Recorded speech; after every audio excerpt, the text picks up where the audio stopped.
नमस्कार, मी वृषाली पाटील बातमीपत्रात आपलं स्वागत करते। या बातमीपत्रात आढावा घेऊया 36 जिल्ह्यातल्या 50 महत्त्वाच्या बातम्यांचा।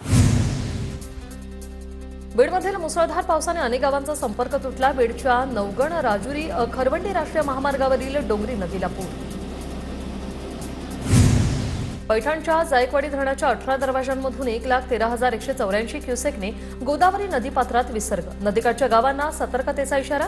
नागझरीमधील बंधाऱ्यातून विसर्ग सुरू असल्याने नागझरी गावाचा संपर्कही तुटला। छत्रपती संभाजीनगरमधील पैठणच्या हर्षी शिवारात ढगफुटी सदृश्य पाऊस। तूर, मका, कापूस, सोयाबीनची पिकं पाण्याखाली। शेकडो हेक्टरवरील पिकात पाणी शिरल्याने शेतकऱ्यांचं मोठं नुकसान। कुरण, पिंपरी गाव आणि पैठणचा संपर्कही तुटला। मुसळधार पावसामुळे बीडमधील अनेक गावांचा संपर्क तुटलाय। बीडच्या नवगण राजुरी खरवंडी राष्ट्रीय महामार्गावरील डोंगरी नदीला पूर आला आणि त्यामुळे राष्ट्रीय महामार्गावरील वाहतूक ठप्प झाली। हिंगोलीच्या वसमत तालुक्यात अनेक ठिकाणी ढगफुटी सदृश्य पाऊस। शेतीला तळ्याचं स्वरूप। कापूस, सोयाबीन पीक पाण्याखाली, तर कुरुंदा येथील झोपडपट्टीतील अनेक घरात शिरलं पावसाचं पाणी। अहिल्यानगरच्या शेवगाव तालुक्यातील पूर्व भागाला मुसळधार पावसाने झोडपलं। काशी नदीला आलेल्या पुरामुळे हातगावमधील मुख्य रस्त्यावरील पूल पाण्याखाली गेला होता। नेहमीच अडचण होत असल्यानं पुलाची उंची वाढवण्याची गरज। अहिल्यानगरच्या शहर टाकळी गावातून जाणारी ढोरा नदी ओव्हरफ्लो। पाण्यात अडकलेली दुचाकी बाहेर काढण्यासाठी तरुणांची कसरत। मुसळधार पावसामुळे अहिल्यानगरच्या निवासा तालुक्यातील ओढे नाले जे आहेत ते ओसंडून वाहत आहेत। सहभागी होणार बंजारा समाजकृती समितीची माहिती।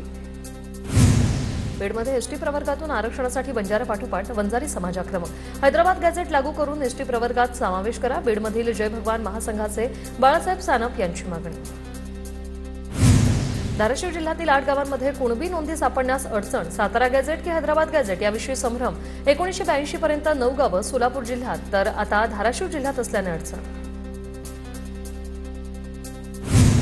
अमरावतीच्या बेलोरा गावात 18 तारखेला शेतकरी शेतमजूर महिला सभेचं आयोजन। भारतीय किसान युनियनचे राजेश टिकेक, तर अशोक ढवळे, विजय जामथिया, महादेव जानकर, अजित नवले, आमदार कैलास पाटील उपस्थित राहणार। बच्चू कडूंची सर्व शेतकरी नेत्यांसोबत एकत्र जाहीर सभा। कल्याणच्या छत्रपती शिवाजी महाराज चौकात शिवसेना ठाकरे गटाच्या पदाधिकारी आणि कार्यकर्त्यांचं आंदोलन। माझं कुंकू माझा देश अशा आशयाचे पोस्टर हातात घेऊन कुंकूच्या डब्या आणि महिला पुरुष रस्त्यावरही उतरलेत। नांदेडमध्ये पार पडली बंजारा आरक्षण कृती समितीची जिल्हास्तरीय बैठक। 29 तारखेला जिल्हाधिकारी कार्यालयावर काढणार भव्य मोर्चा। बंजारा समाजाला एसटी प्रवर्गात आरक्षण देण्याची मागणी।